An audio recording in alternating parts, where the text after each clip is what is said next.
Hello, everybody, and welcome to the Activated Earth Summit. I am Amanda with the Activated Earth, and I'm here on day one with Licia Berry. And I am going to read her bio for you, and then we get to launch into all things Licia. So Licia Berry is a best-selling author, educator, speaker, mentor, facilitator, and women's advocate for resolution of the cultural mother wound. She's been doing this for 30 plus years.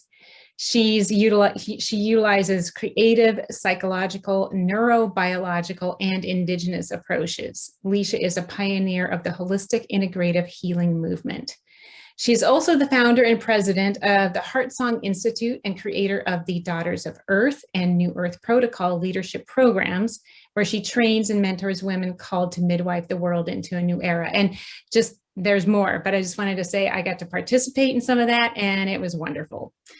She is the author of the #1 international bestseller, I Am Her Daughter, The Healing Path to a Woman's Power and Soul Compost. I don't have that one. Transforming adversity into spiritual growth, as well as contributing author on 5 other books. So you can learn more about her on social media, on our websites. We'll talk about those at the end. And of course, those are included in the email that you've received about Licia's interview. So Licia, welcome. I'm so happy to have you here. And before we launch into my questions for you, is there anything else you would like to add about who you are? I know that was a lot. Oh, mostly when I hear all that, I feel old. No, there's a lot more obviously that there's not room to say, but yeah, I think the big one is the push now with Heart Song, and I will talk more about that. Okay, sure. When we get to the end of this, we'll talk about that, because I definitely want to hear about that. For the purposes of what I want to share with people in regards to the summit, I really want to talk about the mother. And the first thing I would like to know is how you became curious about where the mothering instinct came from. For me, the mothering instinct was notably absent in my childhood. I couldn't see that in my mother anywhere. And it was a very difficult relationship. You know, she was very abusive, etc. And as I became more aware as a kid, I noticed that people came to me to tell me their problems or to lean on me for some reason, or it was almost as if I possessed some kind of mothering instinct without even knowing that I had it. And it was later in my life, when I became pregnant with my first son, that I was absolutely terrified, because I hadn't been mothered. I just wasn't sure if I was going to be a good mother. And so I just hoped, you know, that whatever this instinctual thing that I seemed to have would kick in a major way, and that I would be able to mother my child. But I found out later that when he was born, this mothering instinct that I just had a little tiny bit of prior to his arrival bloomed into this major flow. And it was a flow. I felt it start, and I felt it continue. It was as if by opening myself to being a mother, that it came from somewhere. You know, this instinct and this feeling of something bigger than me started flowing through me, as if it were an archetype or some kind of universal energy, that it came from somewhere beyond me. Yeah. And once I figured that out, then I was on the hunt. It's like, this is coming from somewhere. This exists somewhere beyond this world. You know, how is this? Where does it come from? And thus began a very deep investigative journey and initiation, really, into Great Mother. Awesome. Mhm. Yeah. And I love the energy of Great Mother and getting to experience that with you. And, you know, once you realized that there was this Great Mother energy, what were the actions that you took to discover what that was, and how you could deepen your understanding of where it was coming from and create some healing for yourself and your family? Mm. I think I heard a kitty cat. What's in? Yeah, let her in. All right, I'll let her That's in. fine. We'll let her in. All right, you can come in. Sure. We like kitty cats. Kitty cats are welcome in this world. So I feel like I have to answer this. Oh, I see. Yes. Okay. I have to answer this question by saying first that I felt that once I became aware of this larger energy and it really opened up, it's almost like a faucet turned on for me. My curiosity about it, you know, my decision to find out more about it actually caught the attention of this larger force. That it wasn't just like, you know, here, we're going to plug mother energy into this woman who's having a baby because that's what's supposed to happen. It wasn't just sort of only this automatic, you know, hormonal, or however you might want to explain it. It was intelligent. It was responsive to me. And you know, when I started asking questions like, where are you coming from? You know, who are you? I feel you, and yeah, you feel different than this other energy that I usually feel, and that it started answering. And so it became very apparent very quickly that this energy was intelligent.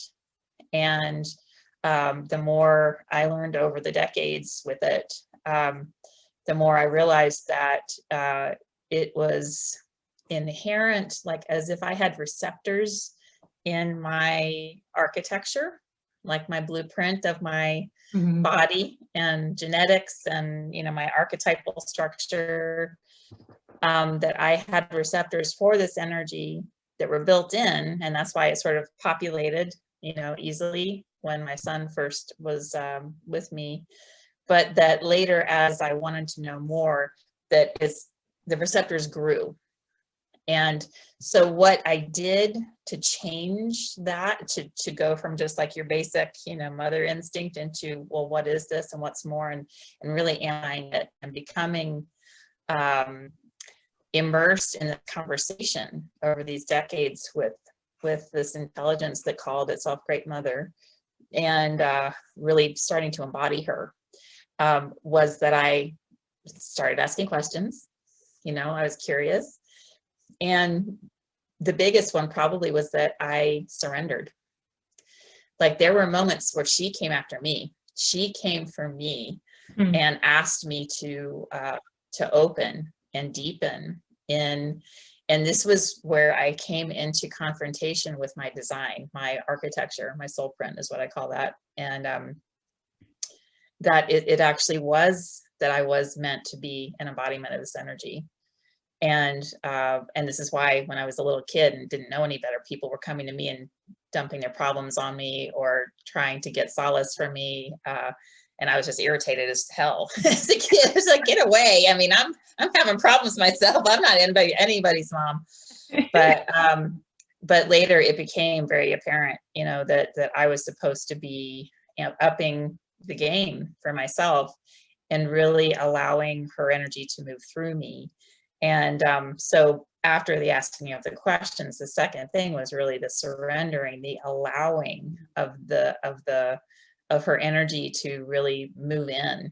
And as a result of doing that, which happened in the neighborhood of 1999, she started teaching me things. Like I started getting privy to secrets of how the universe was constructed, and how human beings are constructed, and how nature works as a potential partner with humans, and et cetera. These just incredible kinds of information that I had actually been asking for my whole life, not realizing it. Like, why is the universe the way it is? What is the mechanics of this situation? Why are humans so stupid? And why do we do these things to each other that hurt each other so badly when it could be so different? And she was able to answer all of those questions. And so entire bodies of work have actually come through from her and her partnership, with Great Father. And that information, those bodies of work, are what I base all my teachings on today at the Heart Song Institute. Awesome. And did she tell you where she is from when you asked, where are you? Well, this is a complicated. This is complicated. So I can give you a short answer. If you want me to go further, you can tell me, because this is kind of a lesson. There is primal mother or feminine Before you move energy, into that, can I just have you repeat that Okay. one more time? Because in that, everything's been going great. Licia's in the country, everybody. All the audio has been coming through great for that part. On the land. So I know you said, yeah, Yeah. that's right.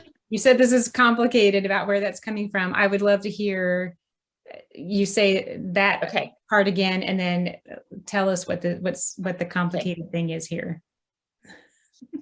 It's complicated because there's a primal feminine energy, and by feminine, I do not mean female. I mean primal feminine energy, so the electron, the negative charge in the atom. That is like the beginning of the universe, is where that energy comes from. All right, so there's that intelligence.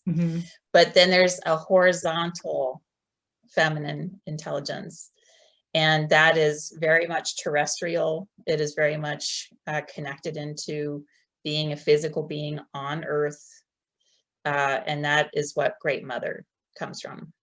So it's more horizontal. So is it like our being here actually helps to create that? It's part of the weave. Yeah. Okay. It's not necessarily a part that we help to create it, but it's a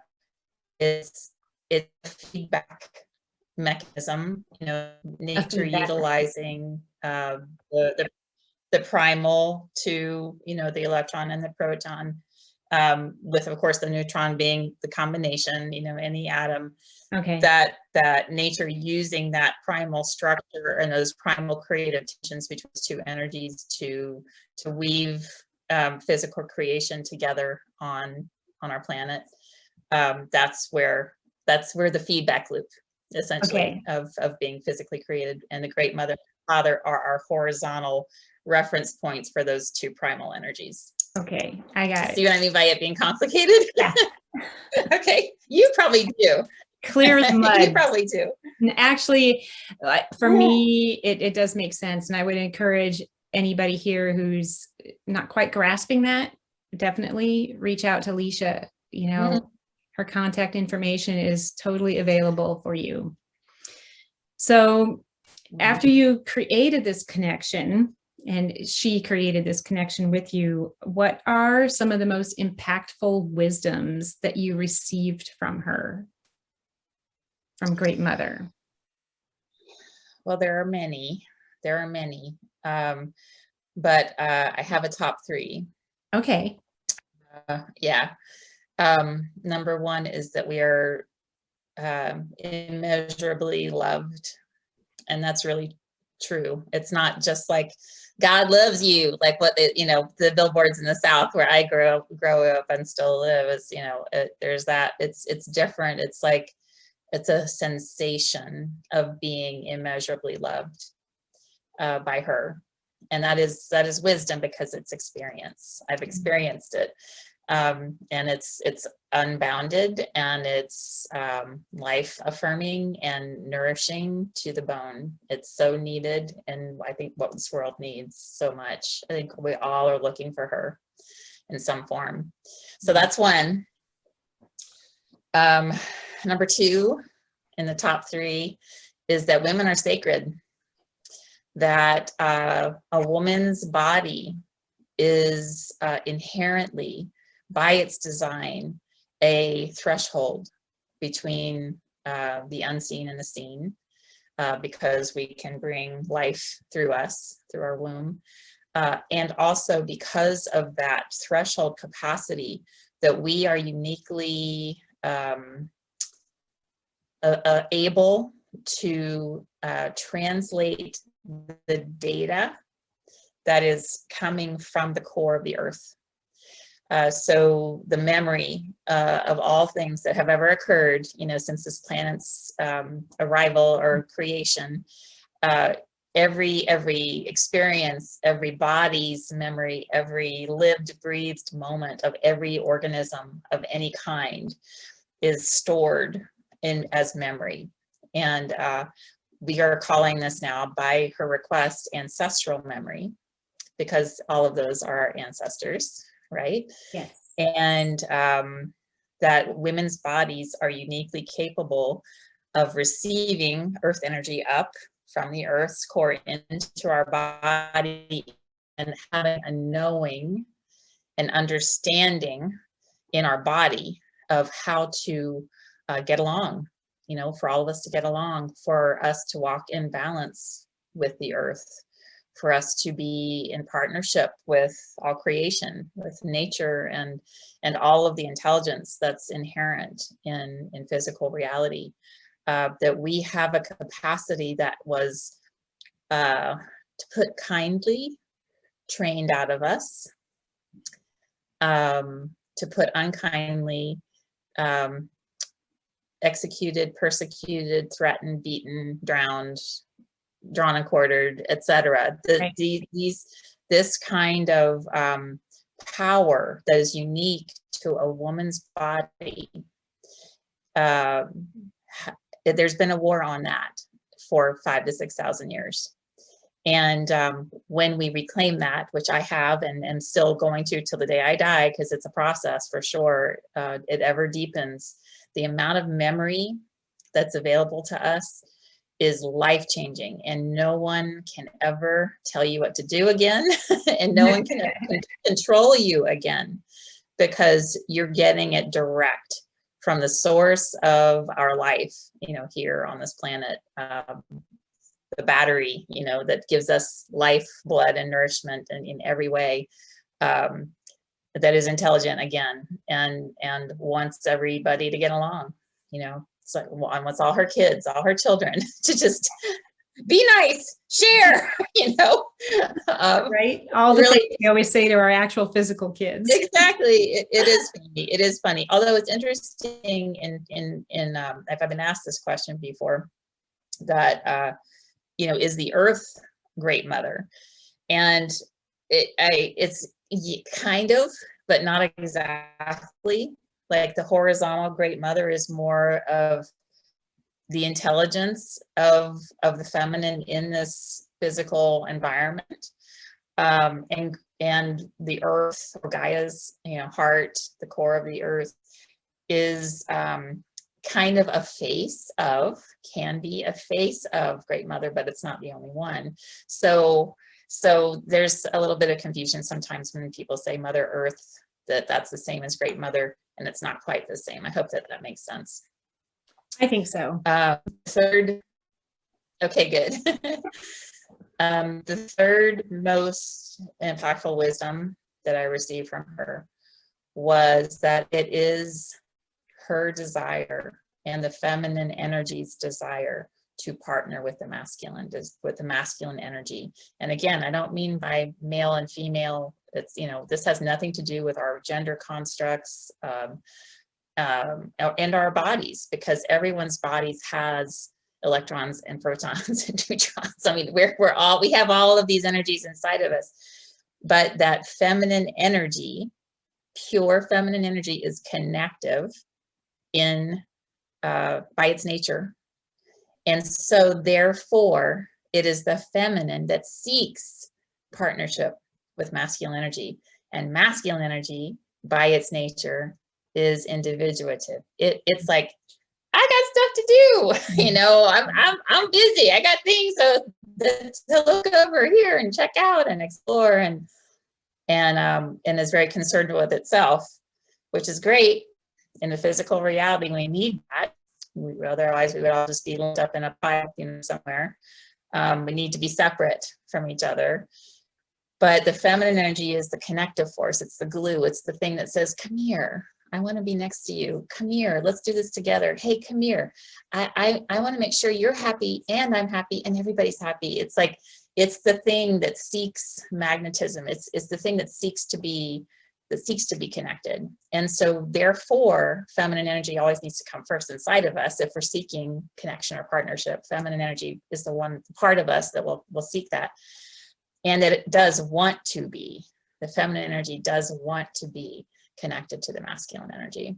Yeah. And that was a huge one, because once I learned about Great Mother, I was like, oh, women are it, you know, in the beginning, you know, just getting to know her, which was a required step. You know, I had to fully embody her to really get what feminine energy actually is. But that wasn't the end. That was the beginning.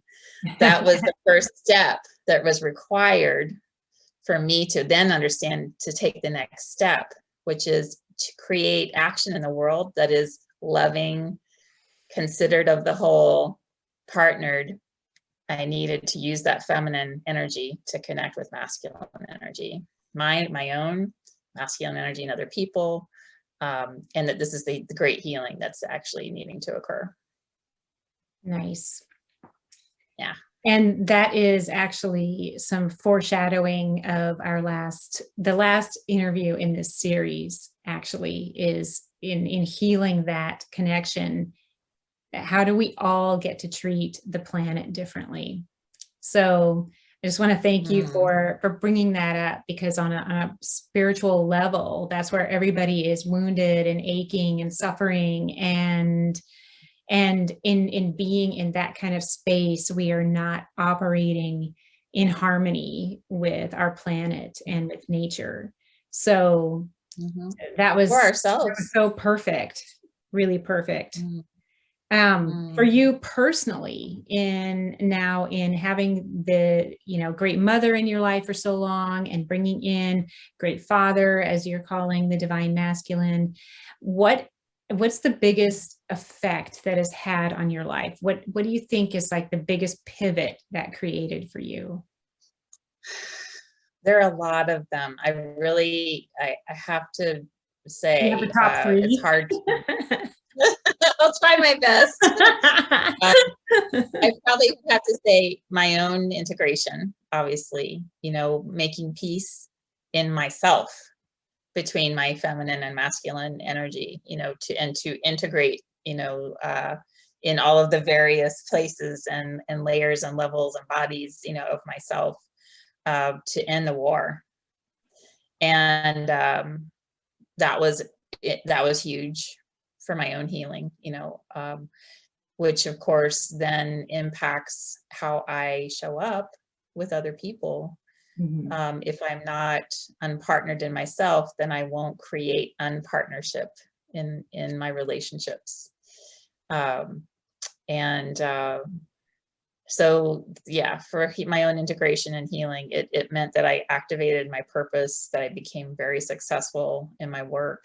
And you know, you look for that physical evidence, you know, as a scientist, you know, I'm always like, okay, where's show me the evidence, you know, I want to see the proof of this. And just the most recent is like the 6-figure, you know, business that enabled me to buy this property so that I could create this retreat center and education center that I'm building. You know, even 4 years ago, that was a distant hope, you know, 5 years ago. So various things, just success, integration, creating power within me to be able to achieve my calling, my purpose here. And the other thing that comes to my mind is that it just made everything make sense. Like having this understanding, this body of knowledge, which has evolved into multiple books and multiple that are still being written, and over 50 courses at the Institute, and you know, entire programs that teach all of this material. I have ceased judging humanity for its mess ups. I'm looking at the things that we do and watching with interest, of course, and then occasionally horror, because I'm like, it doesn't have to be this way.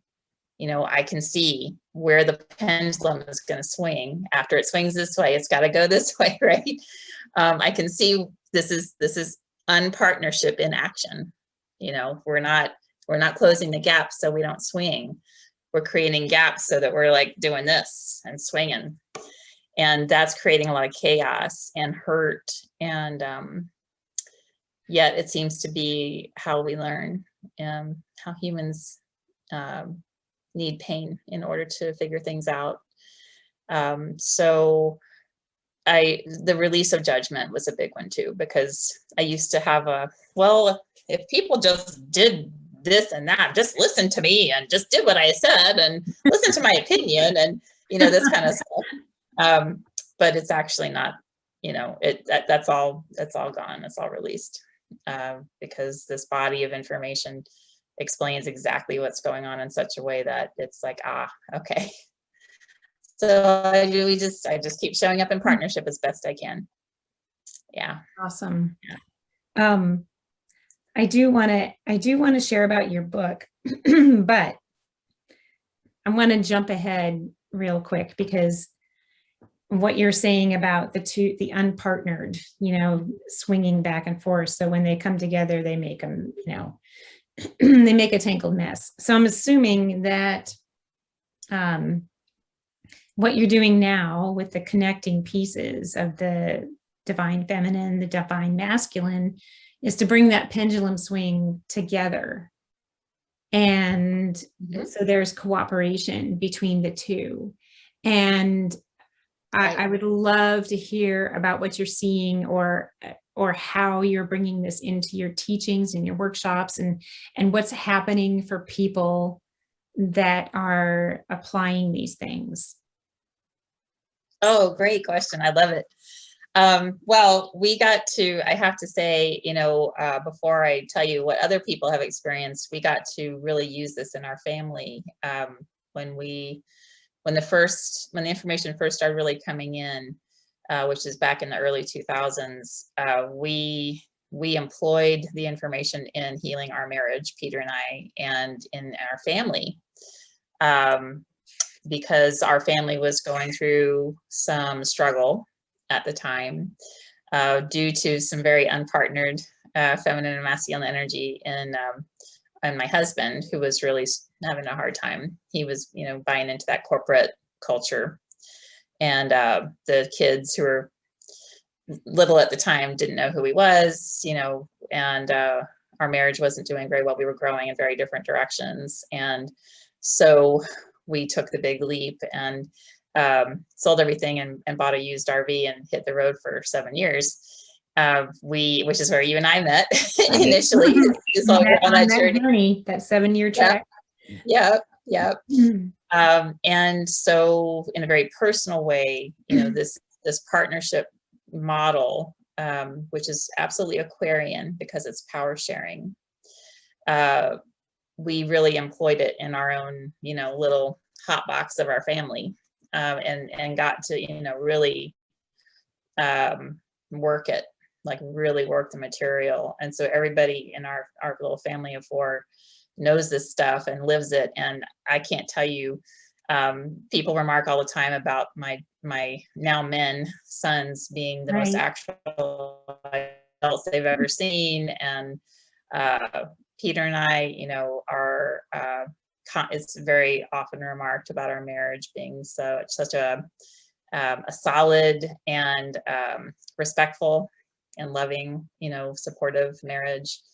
And so from that point of view of taking it outward, we work with couples and families, small group of women, watching women integrate their feminine and masculine energy once they have really gotten the feminine, solid inside of themselves. I'm watching them integrate and going up the line, through all the various layers and levels and bodies to integrate. They turn on. It's like a light bulb, and they're suddenly expressing what they're here to do with power, with integrated power that you can't buy. It's something in our body that has to happen inside of us, and which is like the biggest delight in the world, because I want to see women show up and really bring that data, that memory and that knowledge and that ancient knowing from inside the earth through us, and lead, like really lead and show people, here's how it can be done. Like what we've already seen some women, like the Prime Minister of New Zealand. Oh my gosh, she's got some knowledge about how to take care of things, and she's not apologizing for it. We're seeing more and more women kind of step up to this, but we need more. So we do that. I do that. And of course, the school, Heart Song Institute is also an online school, and we have 50 plus courses there that are teaching this material, and programs where I am, getting together with women in groups live. But I will tell you what's happening most recently is that men are reaching out to work with women. Yep. And those men are most often either very feminine, and like anchoring in very feminine energy, or anchoring in very masculine energy, and they're seeking the other part of themselves. And I can't tell you what a delight it is to watch a man have that integration to the partnership of those two polar opposites inside, and watch how he becomes the very embodiment and epitome of the best he can become. And I think we need more of that too. So this is where we're going with the work. I say we, because me and all my helpers, you see all my helpers back here behind me. You probably can't see them, but I see. But Peter is involved sometimes. There's some. Those are some of the helpers. But Peter is involved sometimes. However, I wind up doing the vast majority of the work, because he's still pursuing some other career goals of his own, and so I'm honoring his creative, power, and letting him do that while I go ahead and continue the work until he's ready to join me full time. Yeah. So well, you have brought Heart Song into the conversation. So why don't you just get more specific about what is the Heart Song Institute, and where are you located, and what kinds of things, you've alluded to them already, but specifically what kinds of things do you offer there? Heart Song is the embodiment of a long, long, long dream to have a retreat and education center. And we are focusing on arts and ancestral education. And we consider this feminine masculine conversation in that ancestral, the ancestral memory, and the arts as a very non-threatening way for people to come and be on the land and let the land work on them. Without us even saying a word sometimes. So we have several different programs that we're going to be initiating, where we have like an arts day, and families come bring their children, and we have booths set up where different art projects can happen. Peter's going to be building a forge, but for now, what we're doing while all of that dream is coming into being is that we're identifying medicine spots on the land, and we're in North Florida, so we're in the country outside of Tallahassee area, and we have a medicine wheel that we've put in, a labyrinth that's being built right now, and several naturally occurring medicine spots because we seem to be sitting on an intersection of ley lines. Mm-hmm. So there's some natural, earth medicine that is flowing here. And we are excited because we just are looking so forward to having more people here. We had last winter, we had our first VIP retreats and had a family come from Australia and booked out all of our winter weekends. Were full of VIP retreats and couples work, and then again, individual work. The Institute is online, Heartsong Institute is online, and yeah, so we have courses and programs that, where I actually am leading groups and going through different things. For example, in the fall quarter, we do an ancestral memory. So it's called The Love of Thousands. It's about claiming those ancestral traits that are our strengths, and then healing ancestral trauma, because we are carrying quite a bit of intergenerational load, shall we say. And interestingly, by applying the feminine and masculine partnership model, we actually can heal with such swiftness and with structural integrity intact, rather than kind of re-traumatizing, blowing ourselves open. It's a really genius way to heal from the inside out, with a lot of help, with the help of Great Mother and Great Father, of course. And yeah, so that's just a little bit of what I'm up to. I know. That's just like just a little bit. Yeah. Just a little bit. There's always more. There's always more than I can do.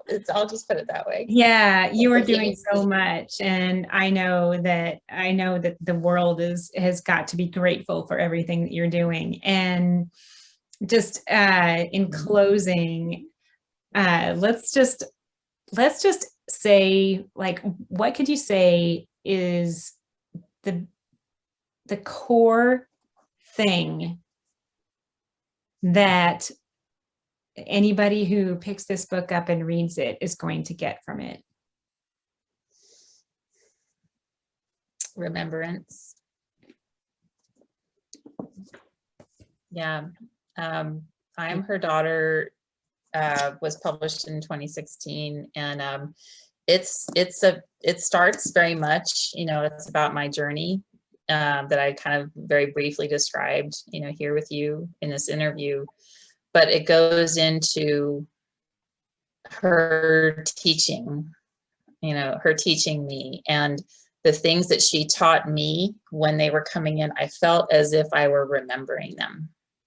I felt as if it was touching something that had just been locked away in a box and was just waiting for somebody to open it, or for the right time to open it. And I've heard from people who've read this, including men who've read this book. It's, I'm Her Daughter, so it's clearly about, women, but men who've read it too, they all say, this makes so much sense. I feel it in my body. I feel what you're talking about in my body. And so that tells me this is universal. This isn't just some concoction of my own, mind or ego or desire. That this is a universal body of knowledge that is seeking us to remember, and that this book is intended to open that box when the person's ready. Yeah. That's beautiful. I know when I read it, I think that word really encompasses, because for me it was, oh, that's me. Oh, that's me. Oh, wait, that's me. Oh, no, that's me. That's what I have read this book. So, and this is it's 400 pages. It's kind of you might consider this daunting, but it was actually a very easy book to read, and it didn't seem very long when I read it. It didn't. So I would encourage everybody who is feeling like maybe you don't know who you are or why you're here, and you need a first step. That's this book. So Licia, I really want to thank you for your contribution here today. Everybody, Licia Berry has been my friend, my mentor, my colleague for I don't even know how long now. And I just want to thank you for being here with us. And you can go ahead and let people know right here how they can get in touch with you. However, all of the links are going to also be available. Okay, sure. I'm on Facebook and Instagram at Licia Berry. My email is licia@liciaberry.com. My website is liciaberry.com, and also heartsonginstitute.com.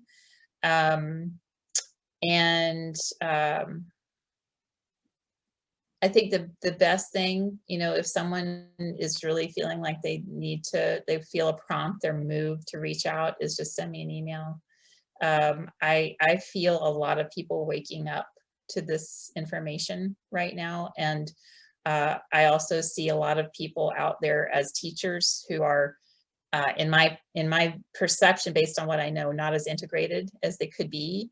And so some of the information that's getting put out there is a little bit, I'd like to see more integration. I'd like to see more partnership. And so if you'd like to find out more, please reach out to me. I'm happy to point you in a direction or just have a conversation. And I wanted to pass on a message, if I may. Does Great Mother have a message for us? Yes. There's so many, right? It's always like, okay, we have a limited window of time. I know you don't understand time so great, but and one of the messages was that to remember that the earth is a living organism, which I'm sure you will be, talking about and addressing in this summit. Absolutely. And that this living organism is intelligent and feels everything that we feel, and is very much responding to how we are processing our emotion. And that by processing our responsibly, in an integrated way, rather than just kind of spewing in an unpartnered way and creating more lack of partnership, that we actually are adding to her stability, the earth's stability. And that by each of us learning how to be responsible for ourselves as co-creators in this amazing, sandbox that we're living in, that we start creating an earth that actually is one that everybody wants to live on. Yeah. So that self-responsibility in partnership with earth as an intelligent being is a big message. And that is so perfect. I have an immense amount of gratitude right now for Great Mother, because that is absolutely the whole point of this summit series, which is how we would treat the earth differently if we all understood that she is a conscious being. So perfect way to wrap this all up. Thank you, Licia. Thank you, Great Mother. And we will see all of you tomorrow, all of you Earth Nation people. I'm going to go ahead and stop our recording.